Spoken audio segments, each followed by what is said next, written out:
welcome and welcome back to my channel where I talk about books. So recently I have filmed a video where I talked about all the fall books that I want to read this fall season that might have like a fall vibe or like that just good and moody and nice to read in the fall. And I decided I should film a video with the books that I have already read and that I think will be a great read for the fall, and just with some recommendations. So I have picked up 10 books that I would like to recommend to you if you're looking for something to read with that fall vibe or that moodiness and coziness and maybe some horror elements for the spooky season. So this will be a variety of genres. This is just some books that I have read through my life and that I loved and that I think will be just a great choice to read in the fall season. They all have different vibe, but they all kind of have this fall quality to them, I guess. Yeah, there's some. Anyhow, these are 10 books that I would recommend for your fall reading list. So in no particular order, let's start with a little bit of horror for your October. And this book is fairly new. It came out recently. It is a debut novel by Marcus Cleaver, and it's called We Used to Live Here. So this one was pretty hyped when it came out. This book was kind of like a hit on Reddit. It went through transformation on there before it went to the traditional publishing. I really like this one. This one was very eerie, and it has that kind of, I don't know, not nostalgia, a little bit nostalgia, I guess, vibe to it. So we have this couple that moves into this Victorian looking house, and while one of them is at work and the other one is home, she receives a little visitor, a little like this family, mom, dad, and the kids, that kind of ask her to like show the kids around because they used to live there. Her being like a people pleaser and like that's like the character trait that she has. She couldn't say no and she lets them in, but the more they stay there, the more she realized that they're not gonna leave. Eerie things start happening. I don't want to give away anything. You just need to read it. It was very cool, very eerie, very mysteries, like what is going on. You want to unravel this mystery, like what is happening, who are these people. It is well written, and it also it took me a little bit to kind of like catch up to it, but it has like a little Morse code details to it sometimes, and it doesn't like tell you upfront that like, oh, there's like look out for the clues or whatever. So you kind of have to like figure it out on your own, which was like part of the fun. But once I figured it out, I started like unraveling, like, and it like kind of makes once you finish the book, those like Morse codes pieces, they make a phrase. I thought that was like a very cool idea. I believe this was like a 4.5, 5 star from me when I read it. And yeah, I really recommend it. I think it's a great read for the fall time, and I think a lot of you will enjoy it. Next one up is a dark fantasy, romantasy, I should say, dark romantasy. It's also a fairly new edition, fairly new release. It is a trilogy, but I don't believe the third book is out yet, only the two, but it will be soon. And the first book is called Phantasma by Kaylee Smith. This is a little gothic, historical, little bit vibe to it. We have also kind of like a dark spookiness as well in the mood of this book, so which is perfect for the fall season and for the Halloween month. If you want something spooky but you don't want to go like full on horror, I think this is a great choice, especially if you love romantasy. I think this one is one of the better ones out there. I thought the love story was pretty decent and fairly interesting and was written pretty well, not going like overboard, not cringy or anything. Maybe a little bit insta-lovey for me, but I think there's been worse. But I think for the fall, if you're looking for that kind of gothic, dark, very moody, very interesting vibe to it, this delivers. We have two sisters who have lost their mother, and one of the sisters inherits mother's gift upon her passing, and that is to connect with the other side of the dead, and sometimes she sees like dead people, and she can like communicate. There's this legend going around of this Phantasma competition that comes sometimes to town, and that you can enter, and if you win it, you can get your wish granted. And so these two sisters, after the passing of their mother, they find out they got a debt, and so they don't want to lose their house.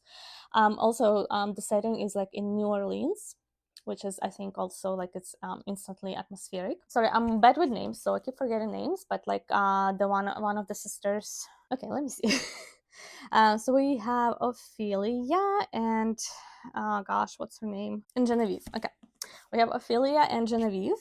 So Genevieve secretly has enrolled in this competition. Once like Ophelia has came home and she's not there, and she tries to find her, and she ends up also in this Phantasma, entering herself just to find her sister, where she meets this phantom ghost, and that she strikes up kind of a friendship and then the relationship. You follow that, and I think the second book follows her sister in a different thing, and probably the third one will kind of bring it all together, sort of the Caraval style structure, which I like. I really enjoyed this. Highly recommend it. I think it is perfect for like a light but gothic setting and mood for the fall. So if you like romantasy and you want something dark, but not book talk dark, if you know what I mean, this is a great choice for you. Okay, moving on to a urban fantasy and maybe like historical fantasy farther down the line. We have here Discovery of Witches by Deborah Harkness. So this one is a little bit on the slower side, a little bit more melancholy, but perfect mood for the fall. And we have a witch and we have a vampire, and we follow them kind of meeting and falling in love. And we do have also this whole world of the witches and vampires like behind the curtain around it.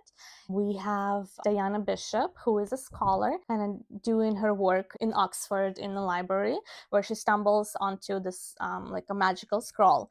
And she's a descendant of the witches, but she kind of doesn't want to have anything to do with sorcery. She kind of just want to write her dissertation or whatever.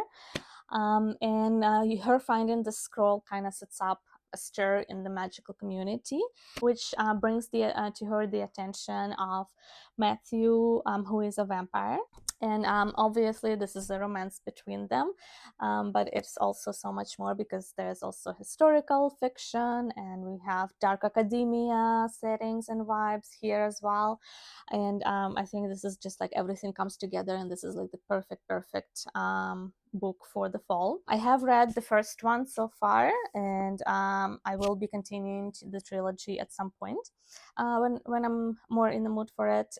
But I love witches, not so much the vampires, but I have been kind of reading a bit more with the vampires and stuff, but trying to like pick wisely something more interesting. But this one is more grounded than you would expect, though. Highly recommend it. It's very well written as well, and I enjoyed it very much. Okay, moving on to the next book, and this will be The Sun Down Motel by Simone St. James. This is like a mystery meets haunted hotel. It is kind of creepy, but it also has like that delicious mystery setting and suspense all throughout. We have two stories of Viv in 1982, I think, and her niece later in time in 2017, who just cannot let go of the story of the disappearance of her aunt back in 80s. And she arrives into this area trying to find out what happened to her, and she discovers some like disturbing things, and we have a haunted hotel. What else can I tell you? I thought this was pretty great. Eerie atmosphere with this haunted hotel. It is very well written. Was keeping my attention the entire time. I do highly recommend it. This is, I think, a perfect read for the fall season. It's not thick. It's just your standard mystery size novel.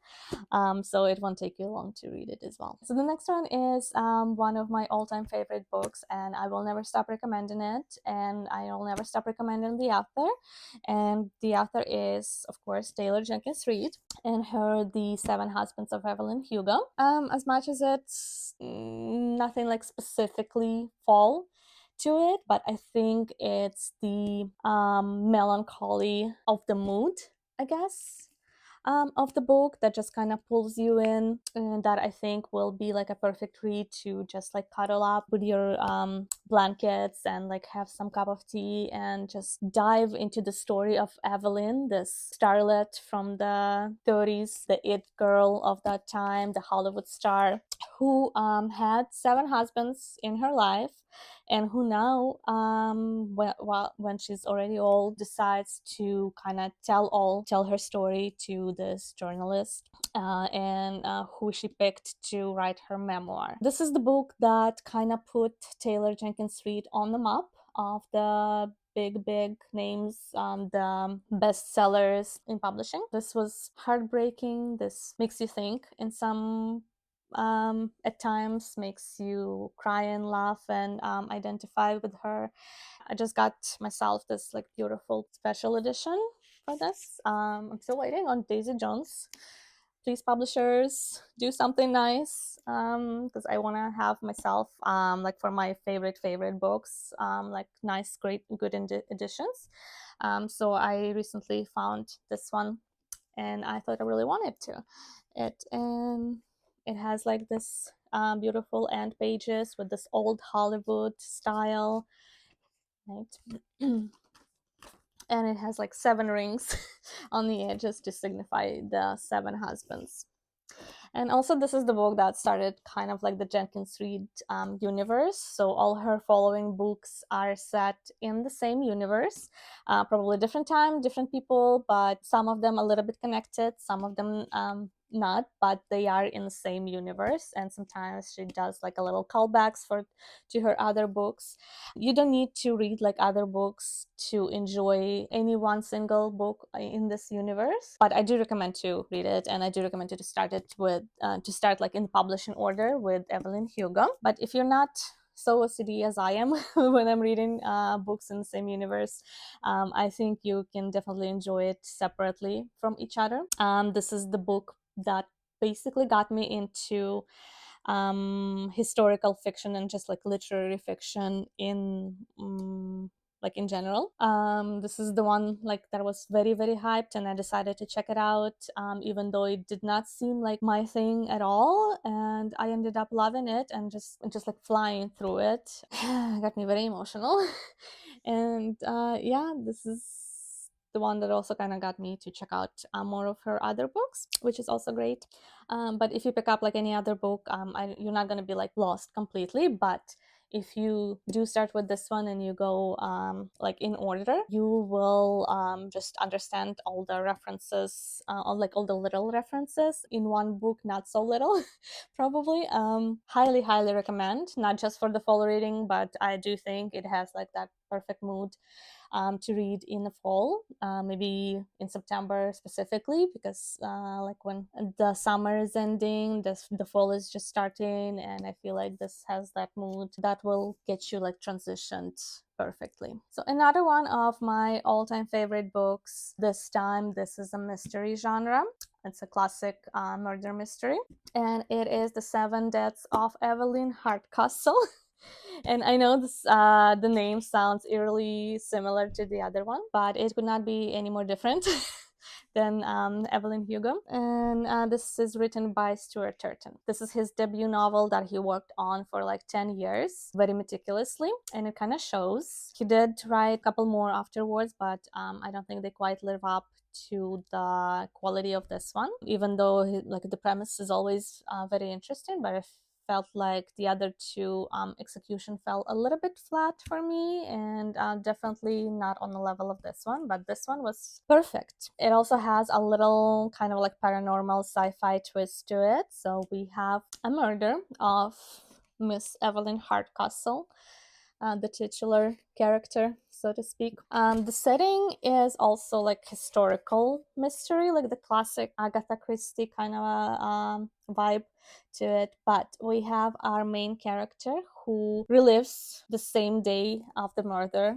over and over, but each morning he wakes up in a new body, and it'll be a body of like some other character that is mixed up in the story, and that's how we unravel like the mystery and finding the killer and like what happened. And I thought that was such a wild premise. His writing is fantastic, just grips you from the first page to the last. You will not be sleeping, you will be just reading, okay? And this is like, it's a perfect mystery. If you're looking for the mystery for your fall reading, start with this one. You won't need anything else, really. Like, this is so good, so good. The next book that I would like to recommend to you, and this is The Invisible Life of Addie LaRue by V. Schwab. We follow said Addie LaRue when she makes a deal with like this demonic creature, I guess, who looks like a handsome guy, obviously, in the woods, that she does not want to die. And she makes a deal, and he promises her eternal life.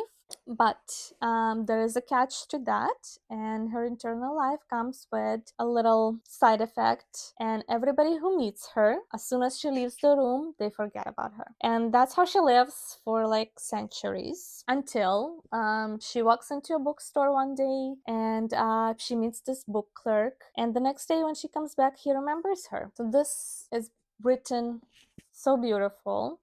V. Schwab, her prose is impeccable always. It is a little bit on the slower side, but I think for the fall mood, it is perfect. So, plus some people like it on the slower side, so it didn't bother me. It's just added to that melancholy mood of Addie just going through life, seeing all these things, seeing all these places, but nothing really sticks because she cannot make any connections, because everybody forgets her, and after a while it doesn't bring her that joy anymore. And we have this like a devil, whatever creature, also like following her through her life. V. Schwab is one of my also like favorite authors. She's basically an author by author for me now.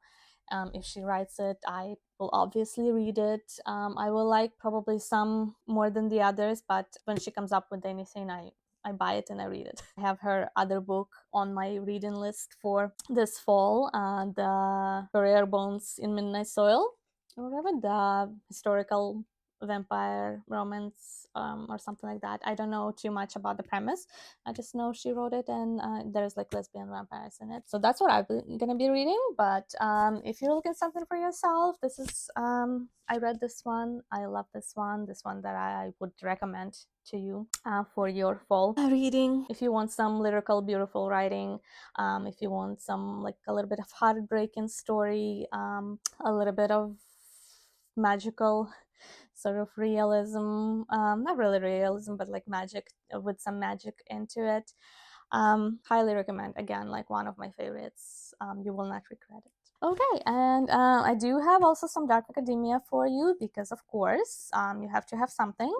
And I recently have read The Magicians by Lev Grossman, and this is like adult Harry Potter meets adult Narnia. It's kind of gritty, kind of dark, sort of magical school with these magicians. So if you want something like gritty, we start off with him like just like finishing high school, but it quickly develops into adulthood, and we follow the main characters already like in adult life. So when you like start reading and you see like they're like 17 or something, don't get scared. It's not a YA, not at all.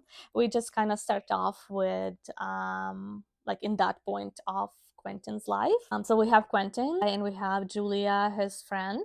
So he gets an invitation, let's just say that, and he ends up in this magic, like in this university where they make him to take this bizarre test. and he ends up passing, and he ends up being accepted into this magical school for magicians, where they yes, magic is real, and they teach spells and all that kind of stuff. There's also a book within a book about Fillory that Quentin is obsessed with. Fillory is this magical land where some kids from the 40s basically ended up. There is a TV show after these books, which I also highly recommend.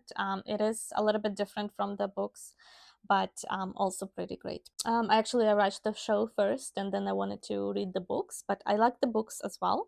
Fair warning, none of the characters are particularly likable. Kind of the opposite. They all have this like unlikableness to them. But I think, as I always say, like characters does not have to be likable always. You can write unlikable characters and make them interesting. It's still interesting to read about. It's still interesting to follow them. Sometimes you love to hate them, and you just get emotional. It's like want to yell at the book, like, what are you doing, why are you such an asshole, or anything like that.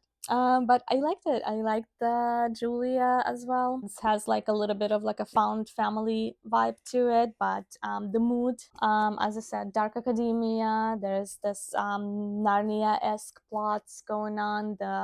It is gritty. It is a little bit, not a little bit. It's a bit gory, I guess. It touches up on some very adult, very dark themes. Do recommend it. I still have yet to read the third book though.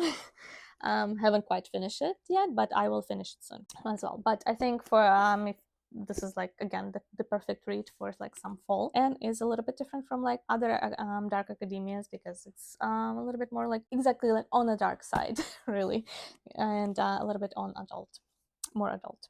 And if you want to take a break from all the darkness, all the moodiness, and have something cozy reading, I have some more witches for you. And the book is called The Very Secret Society of Irregular Witches by Sun Down Motel. This is a cozy, lighthearted urban fantasy about a witch who is obviously secret witch, but she's been posting videos to her blog, how she like kind of cooks potions. She thought, oh, nobody's gonna believe it, so it's safe, and the society did not approve of it. But she ends up meeting these employers who want to hire her to be like a live-in nanny to these 3 orphan witches, and to like teach them magic, because none of the staff is actual witches, so they can't take care of that part of their education. And the aunt that adopted them, she died, so it's just stuff left on the premises of the house. And the mansion is kind of hidden, so it's not easy to get there without like an invitation, and they just try to keep the kids hidden, and try to just kind of keep the house, and just struggle to keep the family together. This is a romance as well. It's very cozy, found family, very easily readable. We have witches, we have this like light mood. I think it's like perfect for the cozy read in the fall. So if you were looking for something like that, highly recommend. She did come out with her next book, also about a witch, that I am gonna be reading this fall. Hopefully, I am so excited about it. But yeah, this is like, when I think cozy fantasy, this is what I think of as good cozy fantasy. It has a lot of plot to it. It also has a love story to it as well that was pretty good, and gives you the feels. Anyways, give it a try. I hope you love it. And last but definitely not least, we have some more magical realism, Spells for Forgetting by Adrienne Young. This is like a little small town thriller mystery with some magic sprinkled in. We have like an old tragedy mystery in the small town. So we have our main girl, Emery, who's on the night her best friend was found dead. Her boyfriend, the love of her life, was accused of the murder. So now she is just living on this kind of remote island and running her family's business. So like a tea shop with like tea leaves readings and tonics and stuff. So she has like a little bit of like magic magical witchiness to her, I guess. But the mystery of like what happened to her best friend does not let her go. It's a story about unsolved murder and ancestral magic and like a second chance in love. So one of these days, some weird things start happening to the island, which like the island itself is kind of like connected to the like to some magic. And like overnight, all the leaves on all the trees like turned color, and the next day August, who is like the love of her life that was accused, he comes back to the island, which kind of sets off the series of events where they have to like confront the past and maybe get a second chance at love. This was very atmospheric, very slow burn, plot wise, lyrical, beautiful writing. Highly recommend it. I read it in just perfect timing in the fall. So I thought, and that just kind of enhanced my experience with it. That's why I really recommend to like do read it in the fall as well. Also kind of cozy, I guess. Not quite, but like more like a cozy thriller vibe, if that if that's a thing. I don't know if that's a thing, but let's make it a thing maybe. Hashtag cozy thriller. Again, magical realism, but it's more about the people and about the secrets and about the past. And I just really loved it, so really recommend it. Right. And that is all the books I have for you today. Thanks for watching. I hope you enjoyed my video. Let me know in the comments if you read any of these books or any books that you hope to read. Leave me a comment, like, and subscribe. I will be really grateful for that. Help my channel to grow and hopefully produce even more videos for you. Anyways, thanks for watching. I will see you next time. Mwah.